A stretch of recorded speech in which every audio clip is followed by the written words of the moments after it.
Bueno, muchas gracias. Voy a intentar hablar muy despacio para no volverla loca, ¿vale? Para no volverla loca.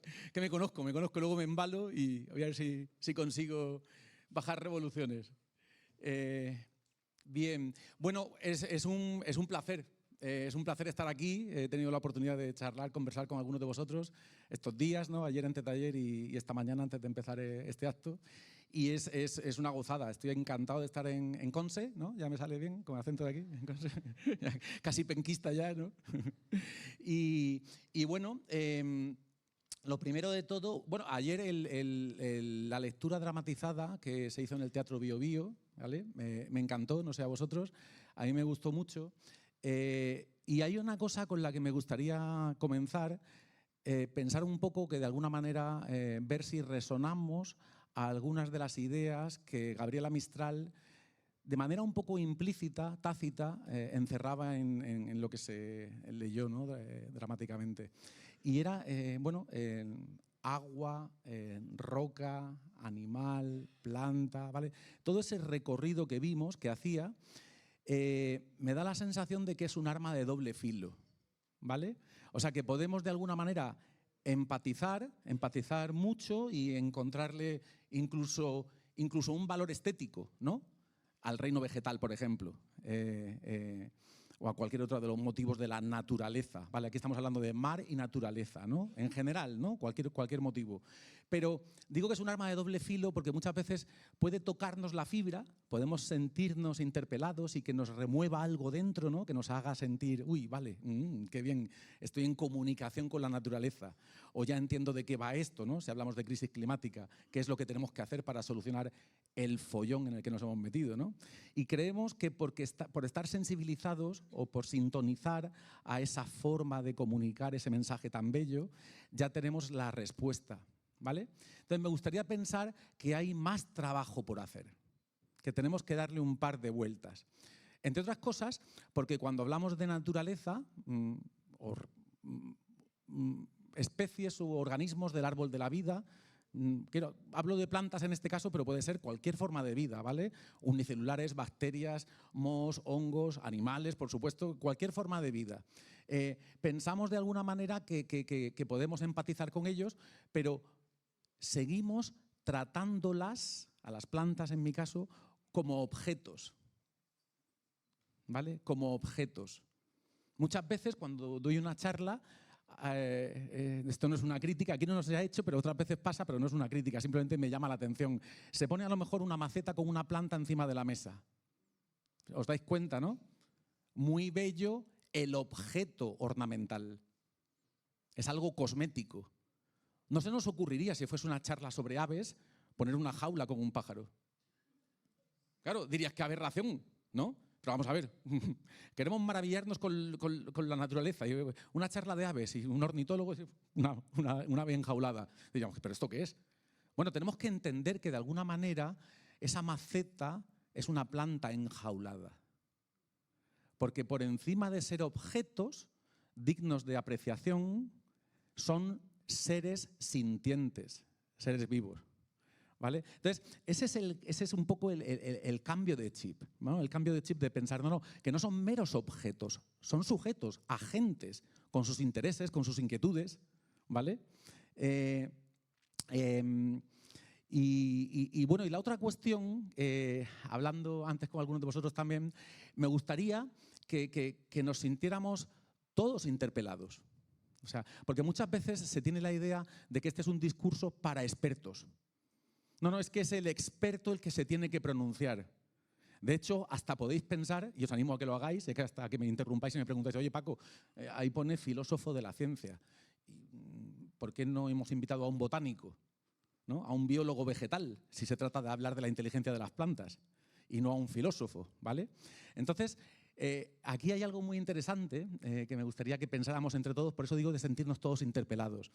Y de hecho, en el libro, en Planta Sapiens, veis la primera parte, Planta Sapiens, es el nombre del título del libro. La segunda parte, la de Homo Stupidus, es la que yo quiero que trabajemos, ¿no? A ver si conseguimos ser tan sapiens como las plantas, ¿no? Planta Sapiens y Homo Sapiens, ¿no? Bien, entonces la idea aquí es que, bueno, de hecho en el libro lo comento un poco, es una anécdota, ¿no? Pero hubo una época, bueno, estoy hablando del nacimiento, de la revolución en biología molecular, el nacimiento de la biología molecular que conocemos hoy en día, ¿no? Con Sidney Brenner. Y Sidney Brenner tiene un libro que se llama My Life in Science, ¿no? Mi vida en la ciencia, un libro autobiográfico, es el premio Nobel, ¿no? De biología, uno de los padres de la biología molecular. Y él hablaba de una cosa súper interesante, que era el poder de la ignorancia. El poder de la ignorancia, ¿vale?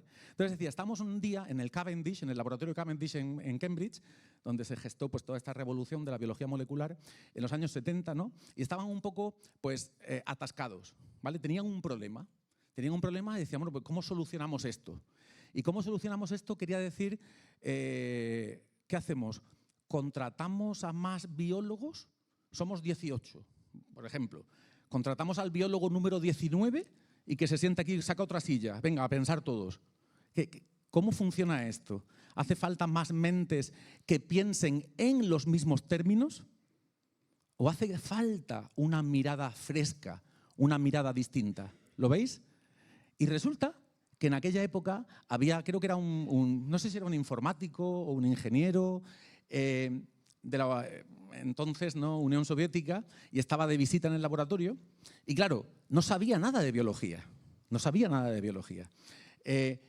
y desde la ignorancia, ese poder de la ignorancia, dijo algo así como, les escuchó la discusión que estaban teniendo y dijo, oye, have you tried or why don't you? ¿No? Oye, ¿habéis pensado en hacer esto?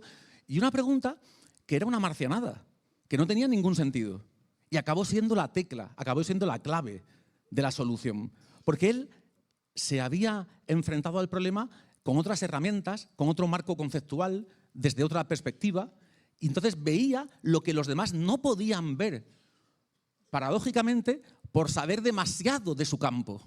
¿Lo veis? Entonces, cuando a mí me preguntan, porque yo tengo un laboratorio, se llama el MINT Lab, Minimal Intelligence Lab, no es el laboratorio de inteligencia mínima, es un laboratorio que está en la Universidad de Murcia, ¿no? En España, y es un laboratorio que está radicado en una facultad de filosofía. Entonces, mucha gente dice, oye, un laboratorio, o sea, hacemos trabajo experimental, no laboratorio de ideas, como se suele hablar, ¿no? Metafóricamente, no, trabajo experimental, entre comillas, de bata blanca, ¿no? De ponerte la bata blanca y hacer los experimentos. Y, oye, bueno, piensan, qué suerte tienes, ¿no? Que tu decano o tu rector, el rector de tu universidad, pues te deja hacer experimentos, jugar a tus cositas, ¿no? La gente a veces de broma, medio de broma, dice, bueno, si Paco está entretenido con sus cosas, no da el follón. O sea, déjale que juegue con sus plantas, que monte su laboratorio y que nos deje tranquilos, ¿no? Que de eso también algo de verdad hay, ¿no? Pero la clave está en que no es que yo, a pesar de ser filósofo, pueda preguntarme por la inteligencia de las plantas. También. Sino, no, que es que puedo hacerlo precisamente gracias a que lo soy. O sea, dicho de otra manera, si vamos a una facultad de biología, nos encontramos con que no están enfrentándose a este problema. El problema de pasar de entender a la planta como objeto a la planta como sujeto. Tú coges una placa de Petri en una facultad de biología, cortas un trocito de tejido, coges el microscopio y ¿qué ves? ¿Qué quieres entender? Todo lo que entiendas es cargarte el fenómeno, porque es un modelo reduccionista, es entender pues, aspectos de tuercas y tornillos, de la tornillería, ¿no? del mecanismo, ¿no? Pero no queremos entender en qué consiste la fotosíntesis o en qué consiste la respiración celular. Todo eso está muy bien y los fisiólogos vegetales, claro que nos lo dicen. Yo quiero entender, por ejemplo, vamos a hacer una cosa. Yo vine desde España, ¿no? Es un jet lag tremendo. Porque tenía que salir desde el sur, desde Almería, un avión a Madrid, esperar hasta las 12 de la noche para volar a San... ¿vale? Son 20 y pico horas de vuelos, entre escalas y vuelos, ¿vale? O sea, imaginaos el jet lag. Un jet lag tremendo, ¿no? Bueno, seguro que cualquiera de vosotros, si sois amantes de los animales, si tenéis una mascota, un perro, un gato, y voláis con vuestra mascota, ahora que se ve mucha gente con la maletita esta así para llevar a las mascotas en el avión, seguro que llegáis al destino, después de 20 y pico horas, que llegáis, pues eso, como llegamos, ¿no? Y pensáis, es imposible que no penséis, ay, mi perro o mi gato, ¿cómo estará? Tiene que estar igual de hecho polvo que yo, igual de jetlagueado, ¿no? Tiene que tener el mismo jet lag, ¿sí o no? O sea, a que es impensable que no se te pasara por la cabeza, madre mía, cómo tiene que estar mi perro o mi gato. Bueno, si yo volara, fijo, seguro, si yo vuelo con una maceta con una planta en un avión? Me juego el cuello a que nadie se inmuta, a que nadie dice, no, es verdad, nadie sería capaz de pensar, oye, mi planta tendrá jet lag, ¿vale? Bueno, pues fijaos que cuando hablo de jet lag vegetal, que lo hacemos, de hecho tenemos un proyecto ahora que arranca en octubre y es un proyecto de jet lag vegetal. Inducimos jet lag a una planta cambiándole el fotoperiodo. O sea, cambias las horas de luz y simulas que cambia de uso horario, como si cruza el charco, ¿no? Y podemos observar qué está pasando ahí. Lo podemos observar, quiero decir, no fantasear, no imaginarnos, sino literalmente. ¿Por qué? Porque podemos observar su conducta. Podemos, por ejemplo, pensar en una leguminosa, ¿vale? Una planta leguminosa, una judía, ¿no? Una judía, si veis las hojas las abate por la noche, ¿no? El plegamiento foliar, ¿no? Eso tiene un nombre, da igual, pero bueno, las pliega, ¿no? Pliega las hojas y no es que las pliegue, es que las pliega cuando se pone el sol, ¿no? Se pone el sol y el abatimiento se produce. Por la mañana sale el sol y despliega las hojas, ¿correcto? Bueno, si yo dijera que la planta se ha ido a dormir, diría, bueno, Paco ya está con las metáforas. Igual que Planta Sapiens, que se puede pensar que es algo metafórico. Y no es metafórico. Queremos decir literalmente que Planta Sapiens es como Homo sapiens, o que una planta con jet lag es como un animal con jet lag. Ahora que nadie nos oye, ¿alguien quiere confesar si toma pastillas, por ejemplo, cuando vuela? ¿Melatonina? Y no hay nadie que por la noche, un día que no puede dormir bien, que tiene al día siguiente algo, una charla y tiene jet lag y va al armario de noche de puntillas y coge una pastilla, ¿a que sí? ¿A que sabemos de lo que estamos hablando? Una pastilla de melatonina, ¿verdad? Entonces, hay gente que se toma una pastilla de melatonina sintética, ¿vale? Bueno, lo que no sabemos o no se nos pasa por la cabeza, acordaos, estamos intentando no hablar metafóricamente, sino de verdad, es que las plantas biosintetizan su propia melatonina. Su propia melatonina, ¿vale? O sea, tú puedes ver la concentración de melatonina y es idéntica a la que tienen los animales, humanos y no humanos. O sea, hay un pico en la concentración de melatonina por la noche, antes de irte a la cama, después hay un segundo pico a mitad de noche y después durante el día va desapareciendo. O sea, ese perfil de concentración de melatonina es el mismo en tejido animal y en tejido vegetal. ¿Sabéis qué pasa? Que somos muy cabezones. ¿Vamos bien de velocidad? Somos muy cabezones, ¿vale? Entonces pensamos que son cosas que nos tienen que pertenecer a nosotros, como si fuésemos especiales. Y ese es el problema de ser homo stupidus. Somos homo stupidus porque nos creemos que somos especiales, que somos únicos. Y no nos damos cuenta de que somos una especie más en una ramita del árbol de la vida. A ver si entendemos mar y naturaleza de esa manera. A mí me gusta pensar, se lo ponía antes a una colega, ¿no? en el libro, en la dedicatoria, decía que encontremos la llave maestra. Me gustaría pensar que estamos, de alguna manera, tratando de encontrar la llave maestra que hable cualquier rama del árbol de la vida. Y fijaos si somos cabezones y arrogantes, los humanos, que queremos tener una llave para nuestra propia y única habitación, en la que nadie más pueda entrar. En vez de pensar que compartimos una habitación que se llama planeta Tierra y que tenemos los mismos intereses, que somos sujetos, estamos siendo sujetos al mismo tipo de regularidades planetarias, se hace de noche y se hace de día para todos. Salen los depredadores, toca esconderse, o toca salir a cazar, o toca hacer una cosa, toca hacer otra, pero esas regularidades planetarias, ¿no? 24 horas al día, 365 días al año, o sea, esas regularidades pasan o son informativas o traen información útil para cualquier forma de vida en la Tierra, ¿vale? Entonces, fijaos si somos cabezones que la melatonina, la que segrega la glándula pineal, se descubrió en los años 60 en el ganado bovino, ¿vale? Bueno, se conocía ya, ¿vale? Hace unas décadas. En el 95, cuando se identificó en plantas, no se reconocía. ¿Por qué? Porque una planta no se suponía que la pudiera tener. Era una cosa de animales, de la glándula pineal, ¿vale? Entonces, fijaos lo que hace, esto es lo importante, fijaos lo que hace el marco teórico, o sea, las gafas que llevamos puestas. Depende qué gafas lleves puestas, depende con qué gafas conceptuales mires la realidad, lo que tienes delante de tus narices te lo pierdes, no lo ves porque llevas unas gafas que te impiden verlo. Si son gafas Yo lo llamo en el prefacio del libro, en el prefacio de Planta Sapiens, esto no es un spoiler porque está en el mismo prefacio, arranco con esta idea, lo llamo el ombligocentrismo. Entonces no podemos dejar de mirarnos el ombligo, ¿vale? Eso es el navel gazing de los anglosajones, ¿no? El navel gazing, no puedo dejar de mirarme el ombligo. ¿Y por qué digo ombligocentrismo y no antropocentrismo, por ejemplo? Porque ojalá fuese el único tipo de centrismo. Es que son tantos los centrismos en los que incurrimos. Somos antropocéntricos, somos zoocéntricos.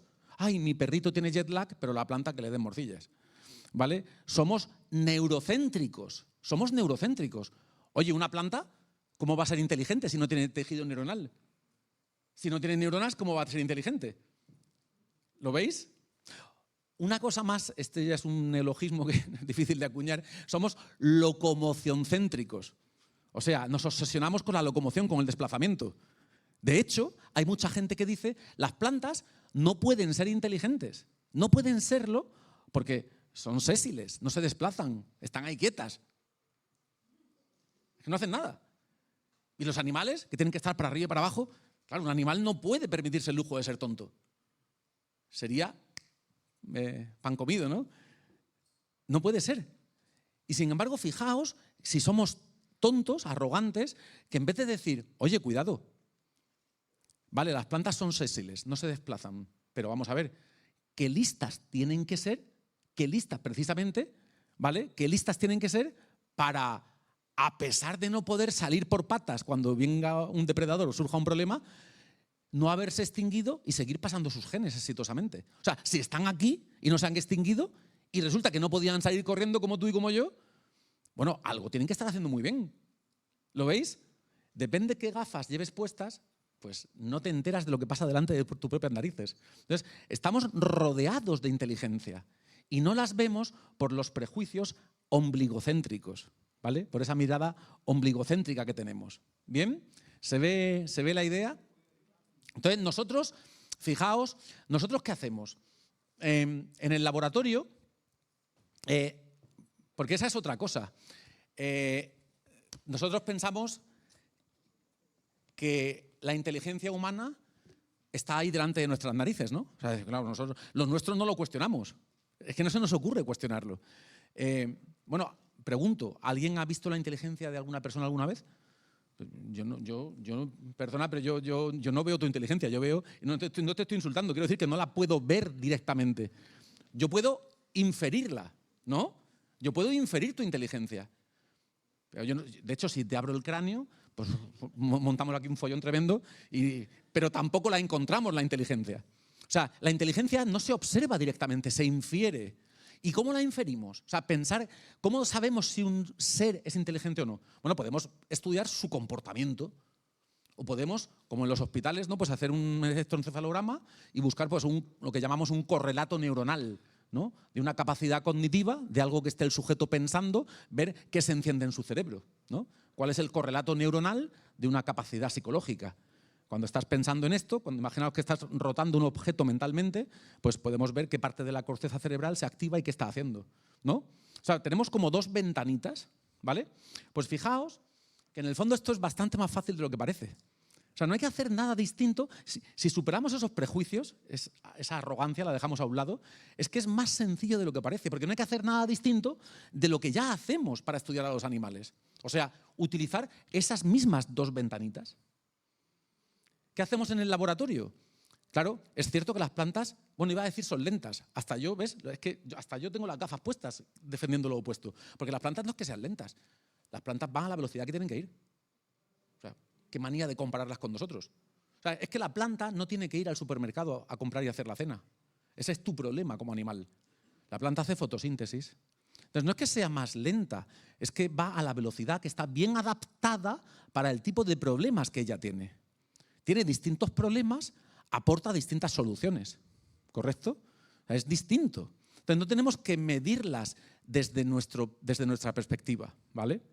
Fijaos, y esta es otra cosa que me llama mucho la atención, porque es muy fácil criticar, ¿no? Criticar pues, lo que se hace en fisiología vegetal o esta visión, voy a llamar occidentalcéntrica, ¿no?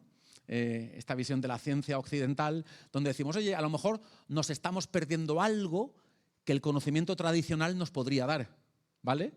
Hay un cientificismo, ¿no? que estamos obsesionados con la ciencia que hemos construido en los últimos 2 siglos y pensamos que es la tecla, la varita mágica que nos va a explicar cualquier fenómeno del universo, y nos estamos perdiendo otras formas de ver la realidad que podrían aportar mucho, ¿vale? Entonces yo me fui, tuvimos una reunión el año pasado con el Dalai Lama en Dharamsala, ¿no? Donde está el Dalai Lama en el exilio, ¿no? En la India, en el norte de la India. Y era una reunión de científicos occidentales y monjes budistas, y había una recepción con el Dalai Lama, ¿no? Nos dijeron, bueno, podéis traer pues, un libro, si tenéis lo que sea, y hubo un acto con el Dalai Lama antes de empezar el congreso. Bueno, pues dije, claro que si no me entiende el Dalai Lama, ¿qué me va a entender, no? Digo, entonces le traje una copia de Planta Sapiens y le dije, plants are sentient, las plantas son sintientes, ¿no? Como, ¿vale? Asumiendo que claramente era el caso, ¿no? O sea, que nos íbamos a entender a la primera, ¿no? ¿Sabéis qué me dijo? No way. Only animals can be sentient. Así. Me quedé helado. O sea, eso es caérsete un mito, ¿no? Me quedé desinflado. Digo, madre mía, el viaje que me he pegado para ir para acá, para que me diga, no way. ¿Vale? Entonces, fijaos, no, esto fue muy bueno, porque fue mucho mejor que me dijera no way a que me dijera yes, of course. ¿Por qué? Porque aprendes mucho más de una respuesta negativa que de una respuesta afirmativa. Que te den una palmadita en la espalda, de eso nadie aprende. Aprendes de los trompazos, ¿vale? Es mejor darte contra una pared. ¿Y contra qué pared me di yo? Contra una pared que me hizo ver que esto tiene más calado, que es más profundo que simplemente decir, es que la ciencia occidental es reduccionista, es mecanicista, se dedican a hacer sus cosas y no entienden lo que otras culturas, otras tradiciones... No. Es un problema que llevamos todos en la masa de la sangre. Como decimos en España, no sé si la expresión en la masa de la sangre, lo llevamos muy, muy arraigado, ¿no? Muy dentro. ¿Qué hizo el Dalai Lama? Nos regaló un libro suyo. Dice, no quería chocolate por 2 tazas, ¿no? Nos dio un libro suyo. Y yo iba en el viaje de vuelta, iba en el avión leyéndome pues, su libro, y encontré un extracto, ¿no? Un párrafo, y dije, ¡buah! Esto es oro molido, oro molido. Y decía literalmente en su libro, que era de hacía 10 años, dio la casualidad, pero encontré el pasaje que me hizo entender lo descarriados que vamos, ¿vale? Y era el siguiente, decía algo así como los animales no pueden no ser sintientes por la locomoción. Este era el prejuicio locomoción céntrico. O sea, la obsesión de pensar que si te desplazas las cosas son como tienen que ser, pero si no, no hay nada que hacer, ¿vale? Entonces, yo por eso en el prefacio de Planta Sapiens trabajo mucho esta idea del ombligocentrismo, porque incluso cuando pensamos que otros han salido o que les resulta más fácil salir, no nos confundamos, no nos engañemos. Estamos todos ahí metidos hasta aquí, ¿vale? No vemos más allá de nuestras narices, ¿vale? Entonces, cuando yo voy a una facultad de biología y les digo, vamos a estudiar la inteligencia de las plantas, y ellos dicen, bueno, pero si eso ya lo hace la fisiología. Fijaos el error. O sea, imaginaos, cuando yo no he traído vídeos, por cierto, ayer tuvimos una presentación con alumnos de secundaria en el Teatro Dante, ¿no? En Talcahuano. Me está costando ese nombre. Y entonces les puse un PowerPoint con vídeos de lo que hacemos. No lo he traído aquí, lo siento. Pero es que con los alumnos de 17, 18 años, si no les pones un vídeo cuando llevas un rato hablando, es que se te van. El spam atencional se ha quedado en 1 minuto, 2 minutos, ¿no? Entonces aquí vamos a hacer otra cosa. Vamos a jugar con el poder de la imaginación, ¿vale? El poder de la ignorancia y el poder de la imaginación. Prefiero que pensemos en esos vídeos más que ponerlo y aquí a comer palomitas y a verlo como si fuese una película, ¿vale? Porque nosotros lo que hacemos es, ponemos, por ejemplo, esas 2 ventanitas que he dicho, ¿no? Una cámara cenital, una cámara desde arriba, una cámara lateral y, por ejemplo, una judía, una planta que es una trepadora, ¿no? Una planta trepadora que va creciendo hasta que alcanza un objeto, ¿no? Un soporte. Y para crecer y enroscarse y subir arriba y hacer fotosíntesis, ¿no? Entonces, nosotros podemos hacer timelapse, hacemos una foto cada minuto cada minuto, durante semanas, o días, semanas. Y puedes entonces ver un vídeo de timelapse y ver lo que la planta está haciendo. Y ahora sí, ahora no dices, ay, mírala, está ahí quieta, parada. Cuando haces que converja tu escala de observación con la escala temporal en la que se produce el fenómeno, de repente, ¡boom! ¿Vale? Y ves a la planta tratando de alcanzar el palo. ¿Bien? Entonces, veis un vídeo, lo podéis ver en internet, y veis a la planta que va creciendo, va creciendo, va creciendo hasta que lo coge, ¿vale? Entonces, si pensamos que las plantas no tienen neuronas, no se desplazan, no hacen nada de lo que supuestamente deberían hacer si fueran inteligentes, si estuvieran hechas a nuestra imagen y semejanza, que pensamos, qué listos, qué guapos somos. Si las plantas son listas, tiene que ser porque se parecen a mí, ¿no? Si no, ¿cómo van a ser listas? Ese es nuestro problema, ¿no? Y entonces, en realidad, tenemos que pensar en esa llave maestra. O sea, vamos a pensar en la llave maestra. Porque, claro, ¿el error cuál es? El error está en pensar eso que decíamos antes, que para encontrar la inteligencia tengo que ver qué hay ahí dentro. Bueno, ¿y por qué no lo hacemos al revés? ¿Por qué no pensamos que con independencia de cuán variado sea lo que hay dentro, tener neuronas o no tener neuronas, tener corazón y pulmones o no tenerlos, una planta, si lo pensáis bien, su estrategia es de divide y vencerás. O sea, la planta no tiene un corazón, no tiene 2 riñones, no tiene 2 pulmones, no tiene órganos vitales localizados en un punto concreto, ¿no? No los tiene, pero claro, es que no es casualidad que no los tenga, es que de eso depende su éxito evolutivo. Yo tengo un corazón y si me lo arrancas, adiós Paco. Pero puedo defenderme, puedo esconderme, puedo salir corriendo. Pero una planta que está arraigada al suelo y no puede hacer eso, su estrategia es divide y vencerás. No hay nada localizado en el sentido vital en ningún punto concreto. Si me cortas una rama, me crece otra. ¿Vale?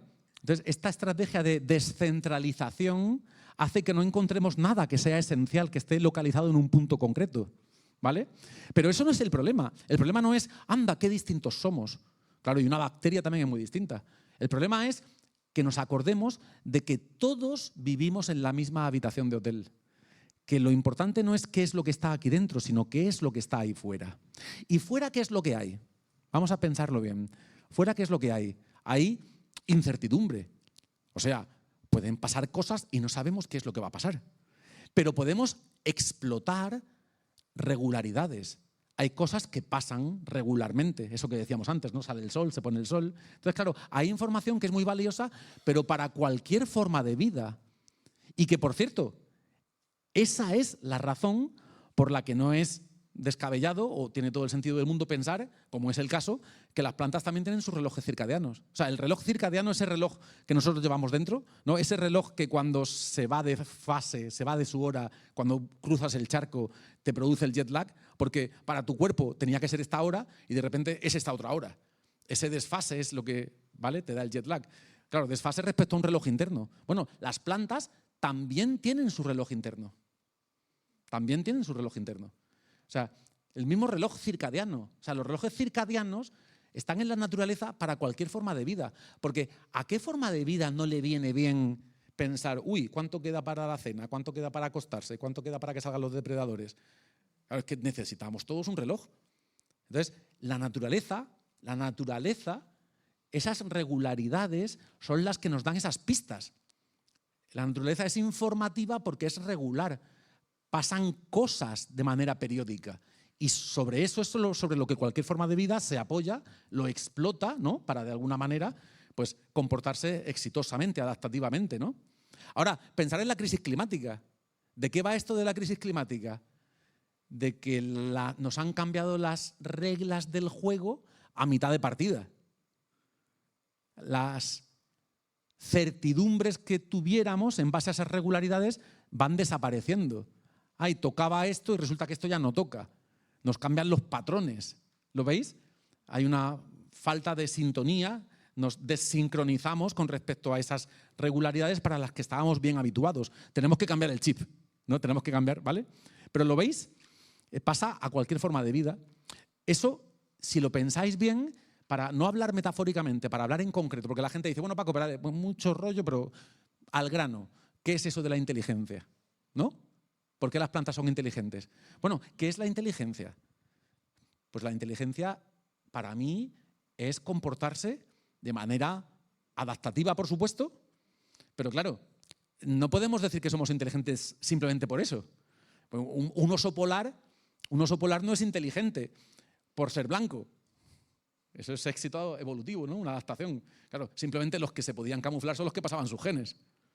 O la planta que trepaba, la planta trepadora que trepaba para hacer fotosíntesis y echaba flor y se reproducía, es la que pasaba sus genes. O sea, una mera adaptación no es inteligencia, hace falta más cosas, ¿no?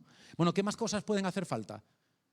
Pues que las respuestas sean no solamente adaptativas, sino flexibles. O sea, que haya margen de maniobra para cambiar el chip. Ese chip que decíamos que había que cambiar, porque nos cambian las certidumbres, ¿no? Tenemos que comportarnos de manera flexible, cambiar de marcha, ¿no? Como en el coche, y hacer una cosa que antes no hacíamos. O comportarnos de manera anticipatoria, ¿vale? De manera anticipatoria. O sea, predecir el futuro. ¿Sabéis que hay plantas que de noche se reorientan? O sea, durante el día la planta sigue al sol, ¿no? Y podemos decir, bueno, eso no es inteligente, eso es simplemente esa adaptación que decíamos, ¿no? Una adaptación exitosa, pues una planta que va siguiendo al sol. Y de alguna manera, pues eso es todo lo que hace. Y ahí, pues tampoco hay que volverse loco, no es algo tan especial, ¿no? Vale, sí, pues sigue al sol porque el sol está ahí y está conectada a él, de alguna manera, ¿no?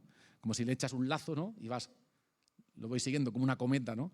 Pero de noche, o sea, cuando no hay sol, la planta se reorienta, o sea, en ausencia, insisto, en ausencia de ese patrón de estimulación, la planta se reorienta para estar lista para hacer fotosíntesis por donde va a salir el sol al día siguiente. ¿Vale? Eso es un patrón anticipatorio.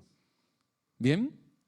Entonces, cuando las respuestas no son solamente adaptativas, sino que son flexibles, son anticipatorias, son dirigidas a objetivos, o sea, la planta trata de alcanzar el soporte. Cuando hacemos un vídeo de timelapse, vemos que la planta trata de llegar al palo, ¿no? Entonces decimos, oye, cuidado, aquí está pasando algo. Aquí está pasando algo distinto a simplemente decir qué listo mi oso porque tiene el pelaje blanco, ¿no? No, aquí la planta está respondiendo a lo que le toca responder al aquí y a la ahora. Lo que está pasando aquí, o sea, no lo que lleva en los genes. No es simplemente depender de un programa genético. Es ser sensible, monitorizar qué está pasando en el entorno para hacer una cosa o hacer otra en función de qué es lo que más convenga a futuro. ¿Vale? ¿Bien? Bueno, por cierto, se me ha olvidado al principio decirlo, pero aprovecho y lo digo ahora, que lo podemos hacer esto tan conversacional como queramos. O sea, que no os cortéis, que si me queréis interrumpir y hacer preguntas, no hace falta esperar al turno de preguntas, ¿eh? No, esto no va de yo suelto un rollo y vosotros ahí escuchando, ¿eh? O sea, que podéis interrumpirme si hay alguna cosa que queráis discutir, ¿vale? Más ejemplos. Cuando la gente dice, bueno, vale, muy bien, ya nos has dado una definición, Paco, ¿no? Ya tenemos una definición. Conducta adaptativa, flexible, anticipatoria, dirigida a metas, genial. Y me dices que las plantas hacen eso, maravilloso. ¿Vale? Pero, ¿qué conductas habéis observado que sean de verdad de ese tipo? ¿Vale? No el deseo de que sean así, sino dime qué has encontrado. ¿Vale? Bueno, aquí fijaos, bueno, esto es gracioso, porque me voy a ir al terreno de las raíces, ¿vale? A lo que está pasando debajo. Lo digo que esto es gracioso porque fijaos hasta qué punto somos esa arrogancia que decíamos, ¿no? Ombligocéntrica, que toda la investigación que se ha hecho en raíces en los últimos 20, 30 años no sirve para nada. Hay que tirarla a la basura. ¿Sabéis por qué? Porque se hacía con luz. Claro, ¡ay, qué detalle! Más tonto, si las raíces son fotofóbicas, si a la raíz no le gusta la luz. Ya, pero es que yo estoy en el laboratorio muy cómodo, sentado, y claro, yo quiero ver lo que hace la raíz. Bueno, pero si quieres ver lo que hace la raíz en tu entorno y no en el suyo, pues te cargas el fenómeno. Era como el fisiólogo que trocea la planta y la mete en la placa de Petri. ¿Qué quieres ver si te has cargado el fenómeno? ¿Lo veis? Pero para mí lo relevante no es que se haga, sino que se haga sin ser conscientes del error que se está cometiendo. Porque eso a lo que apunta es a esa forma de ceguera vegetal, de que no te importa el entorno ecológico de tu objeto de estudio, sino tu entorno de observación. Y tenemos que hacer el esfuerzo de hacerlo de esa otra manera. De hecho, fijaos, esto es un ejercicio muy, muy bueno. Yo a mis alumnos, o en el laboratorio, ¿no? Los que están haciendo ya la tesis doctoral o de máster, siempre les digo, pues claro, es muy cómodo, hoy en día con la tecnología que tenemos, preparar los settings de la cámara, decir, una foto cada minuto, no sé cuántos, contraste, brillo, tal, pum, pa, viernes, a la playa. Y voy a llegar el lunes, ¿no? Monto el vídeo de timelapse y a ver qué ha hecho la planta. Yo me he ido a tomarme un daiquiri y a ver qué ha hecho la planta el fin de semana. Entonces, claro, apoyarnos en la tecnología es una herramienta muy útil. Claro, yo no voy a decir que no me den, o sea, si hay por aquí agencias de financiación, sí, queremos dinero, claro, hace falta comprar cacharritos, ¿no? O sea, hace falta. Pero ojo, el cacharrito, el equipamiento científico, el aparato que compres, por dinero que gastes, no sirve de nada si no entrenamos primero esto, la mirada. O sea, un aparato no te va a desentrañar la inteligencia vegetal si no está la mente preparada. ¿Por qué? Porque lo que decíamos antes, la inteligencia no la vas a observar nunca, solo la puedes inferir. ¿Vale? ¿Se ve la idea? Si estáis viendo una planta que gira, ahí no estáis viendo la inteligencia, ahí estáis viendo literalmente una planta que gira. Ahora, cuando decíamos esto, este ejemplo se lo ponía ayer a los chicos estos de instituto en el teatro el otro día. Ya se me ha ido el nombre del sitio.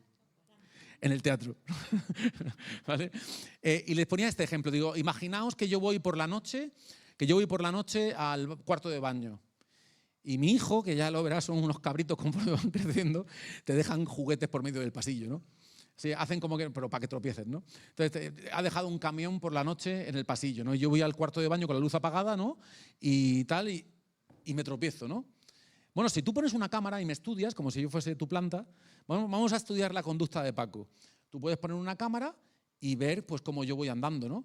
Y en base a cómo yo vaya andando, puedes inferir, saber si me he chocado, sin saber que había un objeto ahí, o sabiéndolo he hecho algo al respecto. Por ejemplo, si yo voy andando a la misma velocidad todo el rato, entonces dice, la misma velocidad, no sabía que estaba el coche, se ha chocado. Pero si yo recuerdo que ahí había un coche, a lo mejor conforme me voy acercando, empiezo a decelerar. El pie hace otra cosa distinta, porque vas como tanteando, ¿no? Porque yo recordaba que me hace lo mismo todas las noches, digo, aquí seguro que aquí está la trampa, la trampa cazapadres, ¿no? Entonces digo, cuidado, ¿no? Entonces, ¿lo veis? O sea, esto es cinemática. O sea, estudiando velocidades, aceleraciones, deceleraciones. O sea, yo no estoy viendo la inteligencia, yo estoy viendo un patrón de aceleración, un patrón de deceleración, cómo se mueve, a qué velocidad va, ¿no? Entonces, yo puedo saber si esa persona era consciente o no era consciente de que había un obstáculo. De la misma manera, la planta puede saber, podemos saber si la planta simplemente se choca contra el palo, porque va creciendo. Claro, si tú creces, antes o después te chocas contra algo. O si la planta trata de controlar la forma de llegar, ¿vale? Anticipando. ¿Lo veis?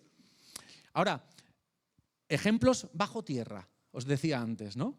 Si superamos, cuando ya empezamos a decir, es verdad que son fotofóbicas, venga, vale, vamos a hacer el esfuerzo de ponernos en su pellejo, ¿vale? Entonces, podéis ver una planta que crece las raíces, sabemos que muchas veces, si imaginaos que ponemos el sistema radicular, ¿no? Las raíces de la planta, en dos macetas distintas, o sea, que pueden crecer, la mitad crece en esta maceta y la mitad crece en esta otra maceta. Y en esta maceta pones una cantidad de nutriente muy alta, pero constante, no varía, siempre la misma, y mucha. O sea, la nevera está muy llena de comida, ¿no? ¿Aquí decir nevera o frigorífico? Nevera. La nevera está llena de comida, ¿no? Y en esta otra maceta hay menos comida, pero cada día meto algo más. O sea, va increciendo. O sea, hoy vale la pena venir a comer aquí, pero vamos a ver dentro de 5 días qué vale la pena hacer, ¿no? Bueno, ¿sabéis lo que hace la planta? Hoy empieza a crecer más raíces en la maceta que tiene menos comida, pero ha monitorizado el gradiente, va increciendo. Esto es el cuento de la cigarra y la hormiga, ¿no? Sabe que aquí la nevera estará mejor dentro de 5 o 6 días. ¿Lo veis? Claro, la clave está ahí. Ojo, esto es importante. La clave está en entrenar la mirada para apreciar la conducta vegetal, pero sin antropomorfizarla. Y esa es la clave. ¿Sabéis qué hacen las plantas? Ahora hay un campo que tenemos una doctoranda haciendo la tesis en este campo, es un campo que ahora está de rabiosa actualidad, como le gusta decir a los periodistas, y es fitoacústica, ¿no? Acústica vegetal.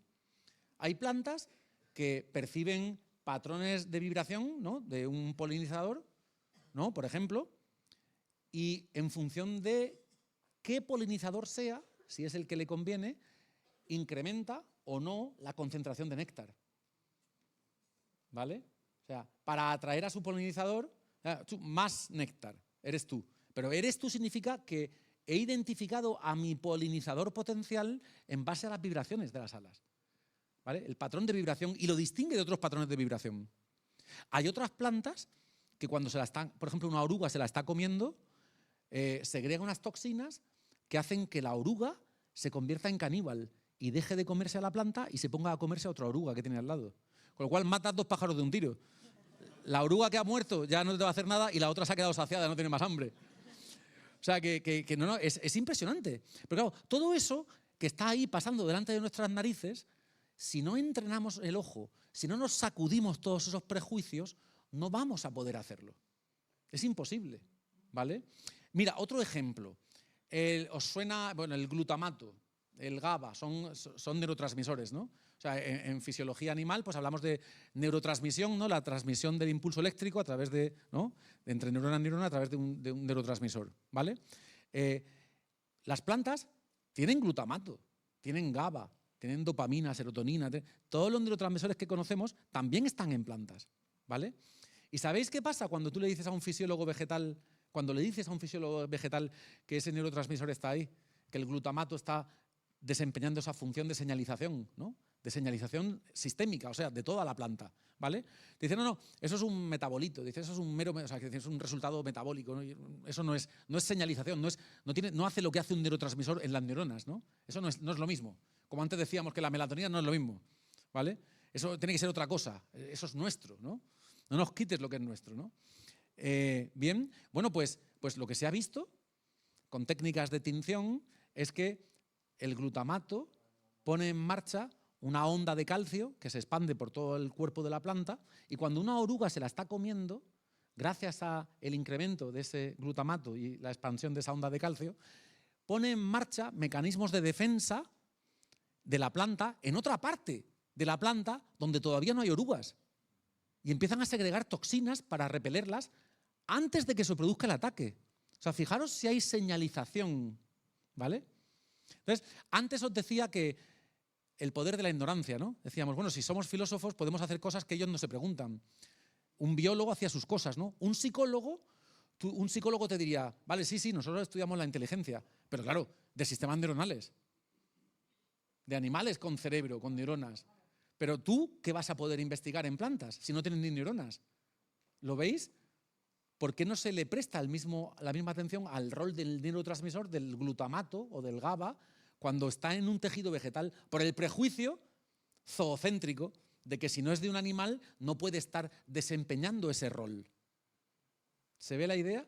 O sea, insisto en la idea de que teniéndolo delante de nuestras narices nos lo perdemos porque se supone que no puede ser el caso, que no está ahí para eso. Hola, gracias por la oportunidad. Me hacía pensar un poco en estos dilemas éticos o morales con respecto a las plantas exóticas o introducidas o invasoras, o lo que conocen muchas personas como las malezas, que, bueno, tienen un impacto sobre la biodiversidad nativa, es cierto, y a mucha gente no le gustan porque alteran a sus propias plantas, sus jardines. Y desde el enfoque de la conservación y las personas que hacemos gestión sobre esto, esta mirada muy zoocentrista, xenofóbica, por decirlo así, que las plantas, las especies nativas son las que importan y saquemos a todas las otras, hay que las arranquen las de raíz.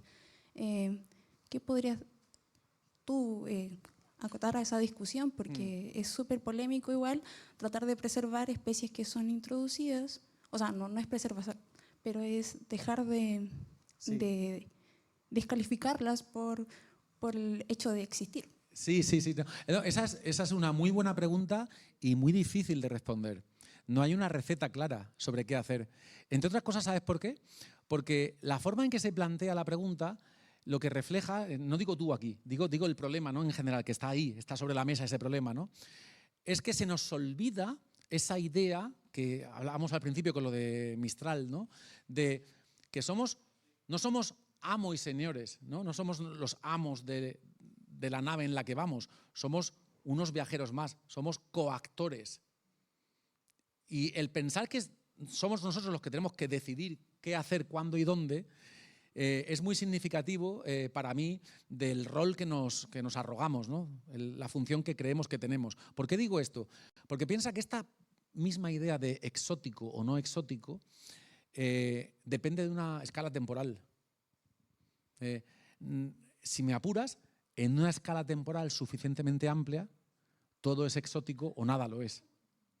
O sea, nuestra ventana temporal es tan estrechita que juzgamos o categorizamos lo que hay ahí fuera, ¿no? Establecemos categorías, taxonomías, pero lo hacemos pensando que es significativo la etiqueta que le ponemos desde el aquí y el ahora. Y el aquí y el ahora es un instante, en términos geológicos. O sea, si tú piensas en la historia, en la vida del planeta Tierra, nuestro paso por él es un chiste, es ridículo, ¿no?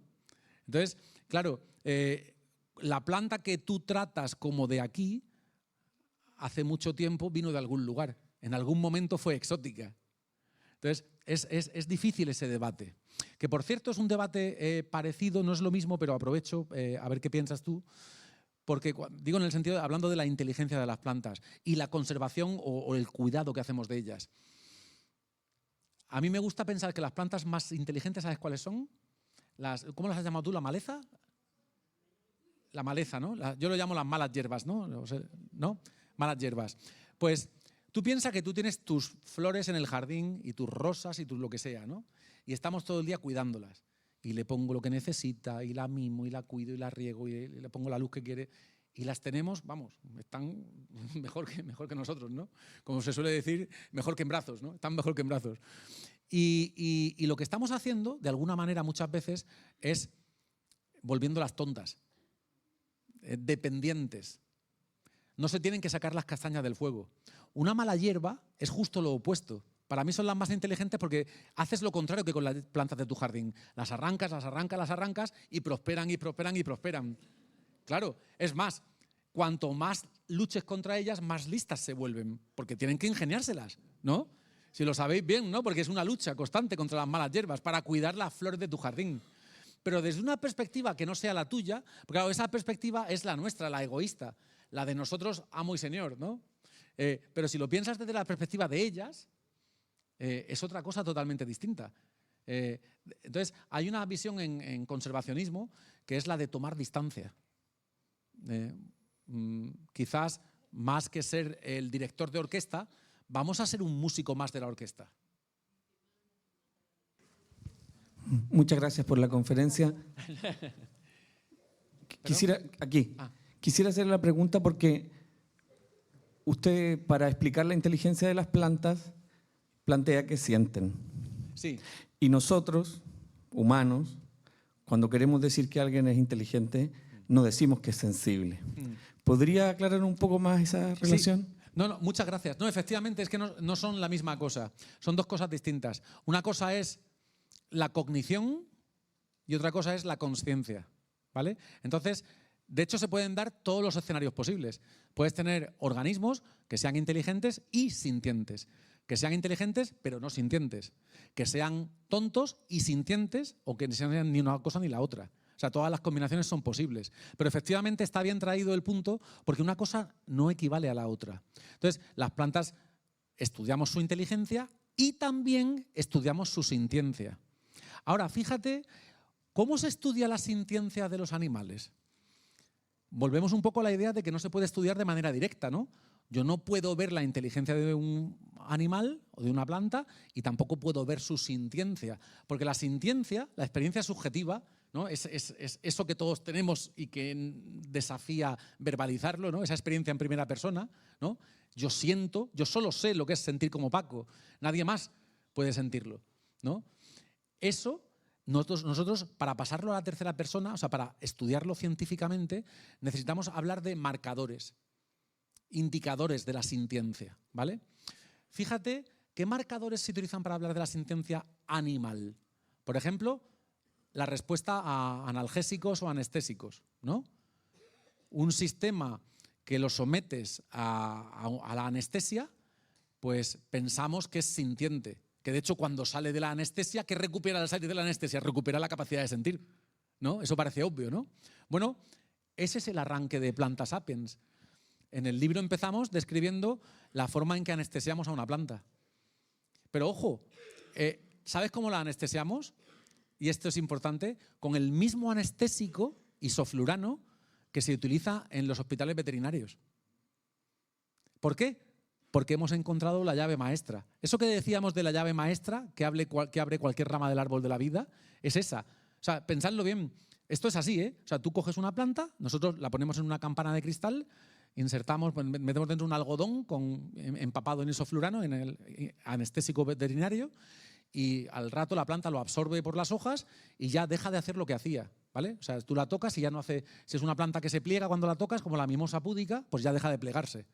O si eso puede ser cualquier planta, ¿no? Pero la puedes anestesiar, ojo, con el mismo anestésico, porque fisiológicamente el principio es el mismo, ¿vale? Ahora, la planta también sale de la anestesia. O sea, cuando pasa un rato y se le pasan los efectos, igual que un animal, sale de la anestesia, la tocas y se vuelve a plegar, pero más despacio, está como groggy, está saliendo de la anestesia. Si la pregunta es pertinente, ojo, yo lo único que digo es que hay que tratarlos por igual. O sea, si hay sintiencia o no, hay que abordarlo científicamente. Pero si la pregunta es pertinente en un caso, no puede no serlo en el otro. O sea, si en el caso animal preguntamos, oye, ¿qué significa salir de la anestesia? Y concluimos que de alguna manera significa recuperar un tipo de experiencia subjetiva que había perdido temporalmente gracias a la anestesia, ahora podemos decir, ah, mira, lo mismo está pasando en el caso de la planta. Está recuperando algo que había perdido temporalmente, ¿vale? Otro ejemplo, aprendizaje asociativo, el perro de Pavlov, ¿no? Hay patrón, ¿no? ¿Sabéis el perro de Pavlov, ¿no? Cuando la campanilla, comida, y al final el perro lo pilla y dice, campanilla, sé que viene la comida, y ya saliva antes de que aparezca la comida, porque sabe que una cosa trae la otra, ¿no? Bueno, pues ese es otro indicador de la sintiencia. O sea, hay investigadores que dicen, oye, cuidado, si respondes a anestésicos, analgésicos, si tienes una respuesta, por ejemplo, de defensa ante un estímulo tóxico, pues que repele, ¿no? Si asocias estímulos y por adelantado, anticipatoriamente, sientes que algo es malo y eso te hace conectarlo con una estrategia pues, de evasión, piensas que ahí detrás hay un ser sintiente. Bueno, lo mismo pasa en plantas. Y, ¿os acordáis el ejemplo que decíamos del jet lag? Con el estrés por el cambio de hora, decíamos, oye, que la planta es que biosintetiza melatonina como los humanos, ¿no? Como los animales, ¿vale? Bueno, una planta que tú estresas también biosintetiza moléculas con poder anestésico. O sea, tenemos que pensarnos, oye, somos tan arrogantes que pensamos, qué bien nos viene, ¿no? Para hacer una patente y ir a hablar con la farmacia. Y genial, sacamos el principio activo. No, perdona, ¿por qué no te preguntas, oye, qué curioso que la planta biosintetice esta sustancia cuando está siendo estresada?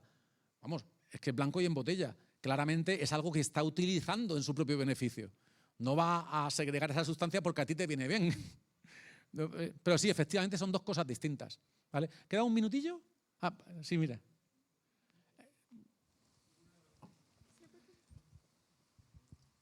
Hola, gracias por la charla.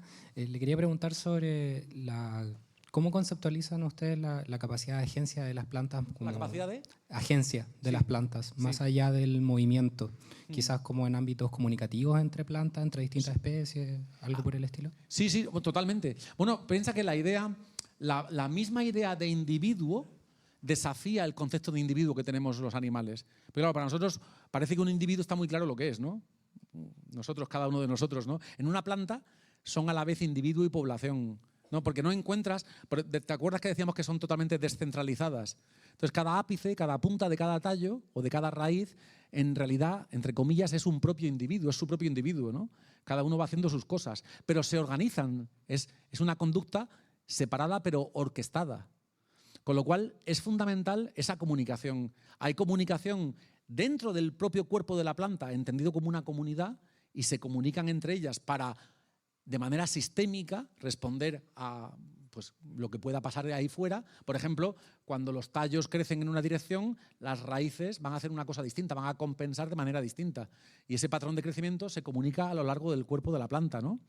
Entonces, y entre especies tienen la capacidad de reconocer reconocer vecinos, relaciones de parentela, si el vecino es de mi propia especie o es de una especie distinta, Todo eso se hace mediante comunicación química, señales químicas que viajan por el aire, compuestos volátiles, mediante campos electromagnéticos, mediante patrones de vibración. Utilizan a otros animales, insectos, polinizadores como vectores para mandar mensajes. O sea, no paran de hablar entre ellas. Otra cosa es que nosotros, vuelvo a lo mismo, entrenemos la mirada para descifrar sus mensajes. Ellas no paran de hablar, tenemos que aprender a escucharlas, que es distinto. Ya me cuesta comerme los animales. Después de tu charla, ¿qué voy a hacer? Ya. Explícame cómo lo manejamos. Antes o después sabía que esta pregunta tenía que llegar. Siempre, siempre. Claro, la gente siempre dice, cuando doy charlas de inteligencia artificial, la gente, oye Paco, me has fastidiado la vida, me has arruinado la vida. Yo que era vegano, yo que era vegetariano, ¿y ahora qué? ¿Ahora chupo piedras o qué? Bueno, tienen mucho mineral, ¿no? O sea, claro, ¿ahora qué hago, no? Fíjate, no, está muy bien traído también, pero fíjate que yo aquí, para mí, la estrategia de respuesta, no de respuesta, sino de acción, ¿no? Es otra. Y es la siguiente. Fíjate que la pregunta, vuelvo un poco a la idea de antes, ¿no? No es que esté mal planteada, sino que está planteada con esas gafas que no conseguimos quitarnos. Y son las gafas, en este caso, de reinos de procedencia. O sea, preguntamos por reinos de procedencia. Comer del reino animal, comer del reino vegetal, como si pertenecer a un reino o no fuese lo que produce el dilema ético. Y el dilema ético no proviene de que lo que acaba en mi mesa venga de un reino o venga de otro. Proviene el dilema ético de cómo ha sido tratado ese individuo. Ese individuo. O sea, no es un problema en relación a la especie o a la categoría, porque la categoría es una abstracción. Es el individuo. O sea, este pollo que me estoy comiendo, ¿qué ha sido de su vida hasta que ha llegado a mi mesa? ¿Cómo se le ha tratado? Si nos preguntáramos, si nos hiciéramos esa pregunta, si nos tomábamos en serio las cuestiones éticas, ¿no? que hay que abordar, ¿no? en este campo y en otros tantos, crisis climática, etcétera, y lo enfocáramos desde la perspectiva del individuo y no del reino de procedencia, entonces nos daríamos cuenta de que las soluciones son distintas, porque pasaría por preguntarnos por si cualquier forma de vida que acabe en mi plato ha pasado de manera gratuita e innecesaria por una forma de estrés a la que la hemos sometido, que no la podíamos haber ahorrado, ¿vale? Se ve un poco... Y tampoco pretendo que eso sea la solución, pero creo que nos sirve para reflexionar sobre la obsesión que tenemos también los humanos con establecer compartimentos estancos, como si fuesen categorías y, ala, eres lo que eres, tienes el estatus que tienes o te mereces la dignidad o el respeto por el hecho de pertenecer a una categoría o por el hecho de pertenecer a otra categoría. Y no pensamos en el individuo como tal, en su biografía. ¿Se ve?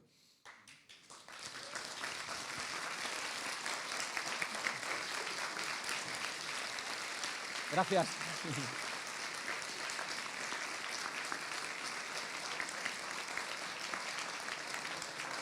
Bueno, muchas gracias, un placer.